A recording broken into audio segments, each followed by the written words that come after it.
Project Vishnu के तहत design missile की टेस्टिंग। डीआरडीओ ने extended trajectory long duration hypersonic cruise missile यानी ETLDHCM का टेस्ट किया। 11,000 किलोमीटर की स्पीड से अटैक। मौजूदा ब्रह्मोस, अग्नि और आकाश से काफी एडवांस है ETLDHCM। सर, ये आने की ये क्या चीज है, क्या बला है, और अब पाकिस्तान इसको कैसे देख रहा होगा? प्रोजेक्ट विष्णु में दिनेश 12 तरह की मिसाइल्स बनेंगी, उसमें से एक ये है। और ये मिसाइल जो बनी है वो इंडिजिनस है, स्क्रैम इंजन चाहिए इसको बनाने के लिए।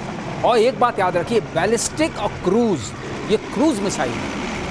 क्रूज मिसाइल का मतलब यह है कि कोई भी radar, forget about Pakistan, China, कहीं भी इसको न तो पकड़ पाएगा, टेरेन हगिंग जा सकती है, मतलब बिल्कुल जमीन के आस जमीन से चिपक के और उसको पकड़ेंगे कैसे आप, और बीच में मैनोवर कर सकते हैं आप इसको, तो यहाँ से वहाँ भेज सकते हैं। बैलिस्टिक में प्रॉब्लम ये होती है कि उसकी प्रोजेक्टाइल होती है, एक तो टाइम मिलता है, आप देख सकते हैं जमीन के करीब होगी। ब्रह्मोस से 3 गुना कहते हैं, 8 गुना, 8 गुना स्पीड है। ब्रह्मोस से 8 गुना ध्वनि की रफ्तार। ओह माय गॉड, 8 गुना ध्वनि की रफ्तार से 11,000 किलोमीटर। हाँ, मतलब ब्रह्मोस की रफ्तार से 3 गुना ज्यादा, आवाज की रफ्तार से 8 गुना ज्यादा। जमीन के करीब राडार तो भूल जाए किसी भी तरीके का पकड़ने से। कोई अभी तक तो कोई नहीं है। रेंज 500 को चैलेंज कर सकती है। सर, रेंज क्या है पाकिस्तान के हिसाब से, जरा रेंज समझाइए। पाकिस्तान तो 1500 2000 तक है। पाकिस्तान तो तब पार करे जब इसका तेल खत्म हो जाए। ठीक है, वो जो स्कूटर को टेढ़ा करके स्टार्ट करके निकलते हैं ना पेट्रोल पंप तक, उतने में तो पाकिस्तान को ठोक देगी। और रिजर्व लगने से भी आगे वाली स्थिति आ जाए तब भी ये पाकिस्तान को तो पार कर ही लेगी। और अब भारतीय नौसेना का अल्ट्रा एडवांस युद्धपोत, अगली खबर देखिए, भारत कैसे दिनों दिन सशक्त होता जा रहा है उसकी खबर देखिए। अल्ट्रा एडवांस युद्धपोत पहले दौरे पर चेन्नई पहुंचा। चेन्नई पोर्ट पर INS नीलगिरी का जोरदार स्वागत। स्वदेशी INS नीलगिरी अगली पीढ़ी का स्टेल्थ फ्रिगेट।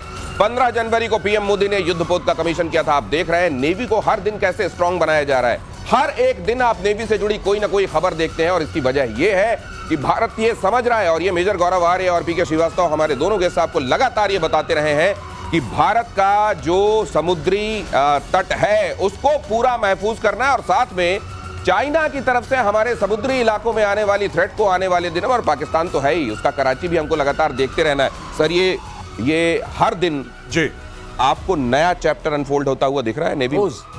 सिर्फ चैप्टर अनफोल्ड नहीं दिख रहा है, ये चैप्टर इंडिया में लिखे जा रहे हैं, ये सबसे बड़ी बात है। हाँ, ये और नेवी का मैं बता रहा हूं, आज की तारीख में भी 95% of the stuff that the navy uses and manufactures is inside India. Navy का डिजाइन ब्यूरो है, नेवल डिजाइन ब्यूरो इसको बनाता है, डिजाइन करता है। गार्डन रीच शिप बिल्डर्स हैं, कभी आपके मसगांव डॉक्स वाले हैं, मुंबई वाले, वो बनाते हैं। ये सारा का सारा माल अंदर बनाया गया है, स्टेल्थ फ्रिगेट्स बना रहा है। अब देखिए ना, विक्रांत बना दिया कि नहीं बना दिया, तो फिर ये सब क्या चीज है इनके लिए, बहुत बड़ी बात थोड़ा है। So they are making the top platforms in the world for the navy and they are making it in India. ये सबसे बड़ी जीत है। सिर्फ ये नहीं कि नेवी में नया जहाज आया, ये जीत नहीं है कि नेवी में जहाज आया, जीत ये है कि वो it was made in India by an Indian. Bharat की तरफ से बनाया जाने वाला, भारत की ही कंपनियों की तरफ से बनाया जाने वाला, भारत के लिए इस तरीके का एक तरीके से स्टेल्थ फ्रिगेट, दिखाई ना देने वाला फ्रिगेट। सर, ये आप तो हमेशा कहते रहे कि नेवी हमेशा से खुद मुख्तार ज्यादा रही है दोनों के मुकाबले, अगर आप आर्मी और एयरफोर्स की बात करते हैं, लेकिन अब ये कहां जा रही है बात? ये जो स्टेल्थ है दिनेश, ये बहुत मुश्किल है समुद्र में, क्योंकि इसका रेडार क्रॉस सेक्शन भी कम होगा और एकॉस्टिक सिग्नेचर भी कम होगा। अच्छा, क्योंकि सोनार से भी नहीं, सोनार से, हाँ। ये बहुत बड़ी बात है। और ये लड़ाकू शिप है, फ्रिगेट है, और इसके अंदर हमारी, जैसे गौरव ने बोला, ये सबसे बड़ी उन्नत बात यह है कि इसमें अपने देसी सामान लगे हैं, बराकेट भी है और ब्रह्मोस लगे हुए हैं। तो ये 8 ब्रह्मोस है इसके अंदर, 8 मार सकती है, और बराकेट भी 4 हैं। तो इसके अंदर सारी क्षमता जो आप देखते हैं, मारक क्षमता और जाने की क्षमता, जैसे क्या कहते हैं मूव, वो भी अपनी अपनी है। कराची में कैसे सुनी जा रही होगी ये खबर? बस हाँ, ये सुनिए, किसी दिन कर दें हैप्पी दिवाली, पता लग जाए कराची में। तो अब 2 स्वदेशी बैलिस्टिक मिसाइल का टेस्ट, अगली खबर देखिए। एक साथ पृथ्वी 2 और अग्नि 1 का सफल परीक्षण। ओडिशा के चांदीपुर टेस्ट रेंज पर मिसाइलों का सफल परीक्षण। स्ट्रैटेजिक फोर्सेस कमांड के तहत मिसाइल टेस्ट। अच्छा, ये मैंने देखा था बीते दिनों, हमेशा होता था कि अगर हम कोई टेस्ट करें तो होड़ लगा के पाकिस्तान कुछ ना कुछ अपने यहाँ जरूर जला के फुर्र करता था। इन दोनों नहीं दिख रहा है। बिल्कुल नहीं, इन दोनों थोड़ा सा पाकिस्तान सहमा हुआ है।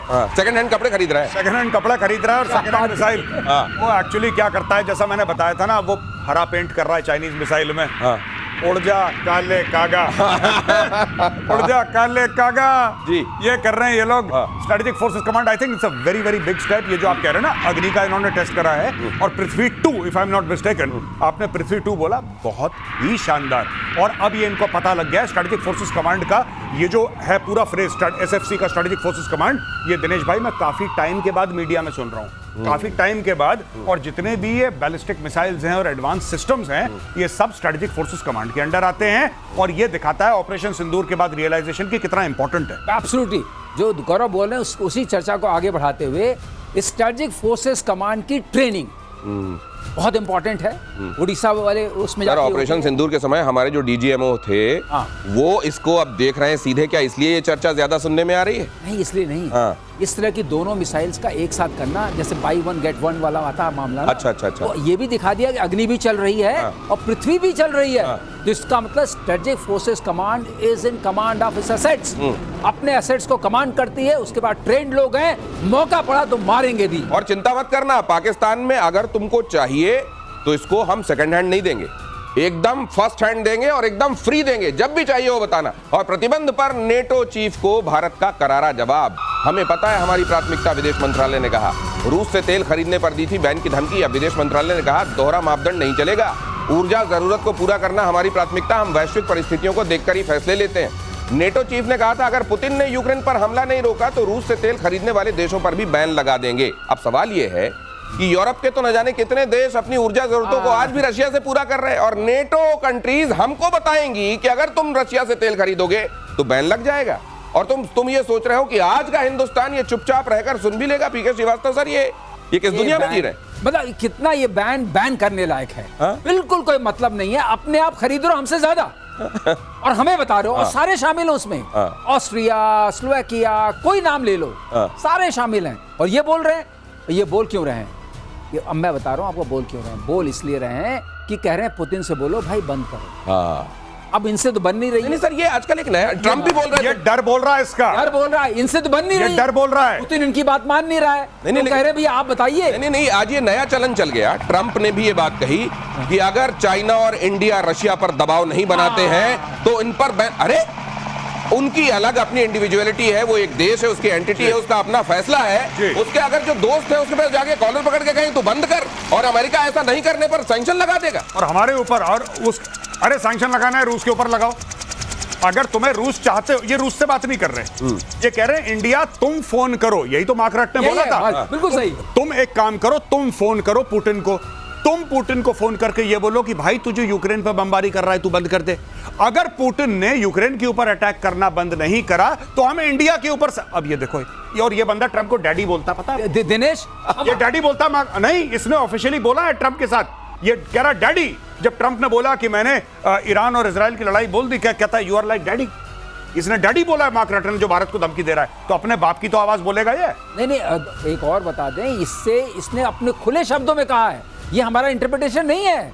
इसने खुले शब्दों में बोला है कि हम इसलिए बैन लगा रहे हैं, इसलिए टैरिफ लगा रहे हैं क्योंकि ये बात करें पुतिन से कि मामला ठीक नहीं है, हम भी खतरे में आ रहे हैं। बताइए, आपसे संभलता नहीं, हम कॉलर पकड़े। लेकिन इसमें जो डैडी वाली बात पर आपके याद आया कि जो लोग इस तरीके से डैडी बोलते हैं ना अचानक मौसम बदलने पर, उनकी बात को बहुत गंभीरता से नहीं लेना चाहिए, क्योंकि जरूरत पड़ने पर किसको बाप बोला जाता है ये दुनिया जानती है। ये गोरा पाकिस्तानी है। तो ट्रंप को इस पर बहुत, ये गोरा पाकिस्तान, इसके भी लक्षण वैसे ही हैं जैसे पाकिस्तानियों के हैं। कभी अमेरिका को पापा, कभी चीन को, अब इसने डोनाल्ड ट्रंप को बना रखा मार्क रट ने। अब देखिए जरा, और इधर चीन पर ट्रंप के खुलासे से दुनिया में हड़कंप है। अमेरिकी राष्ट्रपति डोनाल्ड ट्रंप का बहुत बड़ा दावा, ट्रंप के मुताबिक अफगानिस्तान के बगराम एयरबेस के पास चीन एटम बॉम्ब बना रहा है। ट्रंप ने कहा कि बगराम एयरबेस काबुल से 44 से 60 किलोमीटर दूर है, जो अब चीन के नियंत्रण में है। बगराम एयरबेस पर अमेरिका का कब्जा था। बाइडेन प्रशासन ने 2021 में वापसी के बाद यहां अरबों डॉलर के हथियार छोड़ दिए थे। अब मुझको लगता है एक बार फिर से ये अफगानिस्तान गए, वहां बड़े सालों तक रहे, फिर इनको रुसवा होकर निकलना पड़ा। अब फिर मुझको लगता है उसकी चटनी बनानी है कहीं पे, इनको चीन का नाम लगा के फिर से अपना सिलबट्टा लेके आ जाएंगे। ये सिलबट्टा लेकर आए और आसिम मुनीर यहाँ पे काम आएगा। जो बीच में आप डिस्कस करते हैं ना कि आसिम मुनीर को प्रेसिडेंट बना देंगे, आसिम मुनीर और जरदारी को उतार देंगे, और ईरान को धोखा देने के लिए तो ईरान और अफगानिस्तान दोनों अगल बगल हैं, दोनों के साथ बॉर्डर मिलता है पाकिस्तान का। आज की तारीख में ट्रंप का क्या मतलब है? ट्रंप का ये मतलब है कि देखो भाई ऐसा है, ये जो पूरा मामला है ना यहाँ पे बगराम एयरबेस का, Bagram airbase actually Soviet base होता था। 79-89 के बीच में यूएसएसआर का बेस हुआ करता था। उसके बाद वहां पे अमेरिकन आ गए, अब इसका कहना है वहां पे चाइनीज आ गए। और चाइनीज क्यों आ गए? क्योंकि चाइनीज ये नहीं कहते कि अफगानिस्तान में गर्ल एजुकेशन नहीं है, वुमेन एजुकेशन नहीं है, राइट वाइट। वो कहते हैं यार धंधे की बात करो, कितना पैसा चाहिए, क्या माल है। चाइनीज ये बात करते हैं। अमेरिका कहता है हम ये नहीं करेंगे, तुम्हें एक्सेप्ट नहीं करेंगे।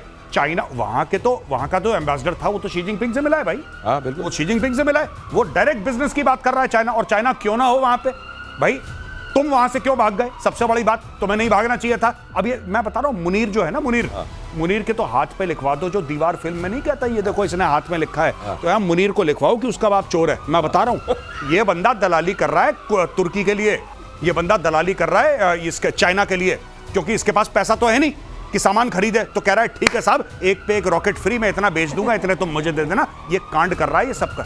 ये है हकीकत, और ये हकीकत इस तरीके से थ्रेडबेयर हकीकतों के खोले जाने का सिलसिला सिर्फ प्रतिशोध में होता है। अब ये देखिए, यमन में ईरान को बहुत बड़ा झटका लगा है। ईरान से आ रहे 7 टन हथियार जब्त हुए हैं, मिसाइल, ड्रोन पार्ट्स और वॉरहेड्स जब्त हुए हैं। हूती विद्रोहियों के लिए ये तोहफे भेजे जा रहे थे, लेकिन हथियारों की एक खेप हूतियों के पास पहुंचने से पहले ही रोक ली गई। ये कार्रवाई यमन की निर्वासित सरकार से जुड़ी नेशनल रेजिस्टेंस फोर्स ने की है। अब देखिए जरा, ईरान को अभी इजराइल ने, आपने देखा, धुआं कर दिया, लेकिन उसके बावजूद हूतियों को, हिजबुल्लाह को कहीं कमी ना पड़ जाए। जिस तरीके से मालिक चिंता करता है अपने साथ काम करने वालों की, उसी तरीके से ये यहाँ पर चिंता में भेजा जा रहा था, लेकिन हूतियों को पहुंचे उससे पहले पकड़ लिया गया। सर ये रसद सप्लाई गजब है। यही तो हम लोग का बात करते थे कि माल वहीं से आ रहा है, वहीं से आ रहा है। अब इनका खत्म हो गया। उनको रेड सी के ऊपर अपना दिखाना है कि रेड सी के ऊपर कुछ न कुछ तो डालते ही रहना चाहिए। अब उन्होंने जो है इसको रसद की सप्लाई कट कर दी, क्योंकि इतना मार दिया उनको, इजराइल ने इतना मार दिया कि जो वहां की बची खुची सरकार यमन की है, जो नॉर्थ में ही रहती है, साउथ में इस तरफ नहीं रहती है, उसके अंदर भी इतना दम आ गया कि उसने रोक लिया। लेकिन इसे कहते हैं एम्पावरमेंट। लेकिन मुझको लगता है सर, ये एक जहाज पकड़ लिया है, ईरान तो और 10 भेज देगा सर। नहीं, कहाँ है? नहीं, दिनेश चिंता की बात नहीं है। ये बचा खुचा माल आ रहा था, अब स्टोर खाली हो रहा है, क्योंकि जैसे स्टोर पे कुछ बनना शुरू था, ऊपर से धमाका। ये बयान क्यों दे रहा है ईरान? बयान इसलिए दे रहा है क्योंकि मिसाइल अब नहीं है बाकी। अच्छा, तो वो जो स्टेल्थ बयान है, ड्रोन बयान है, 5th जनरेशन बयान है। सर एक चीज और समझ में आ रही है मुझको, कि एक जहाज में 3-4 कुछ वॉरहेड्स, कुछ टूटी फूटी मिसाइलें करके फोन करके पकड़वा दो, और अगली बार हूती वालों को ये बोलो कि भाई नहीं भेज सकता, पकड़ रहे हैं यहाँ पे। ये भी बहुत मुमकिन है कि हो रहा हो कि ईरान खुद ही करा रहा हो, रास्ते में इसको पकड़ लिया जाए, और कम से कम मेरे ऊपर जो प्रेशर है हूती को हथियार भेजने का है, तो मेरा ही आदमी, तो कम से कम मैं कहता हूं बहुत मजबूर हूं अभी। अगली खबर देखिए, मेक इन इंडिया की बहुत बड़ी कामयाबी, भारत में ही फाइटर जेट के इंजन बनाने की तैयारी।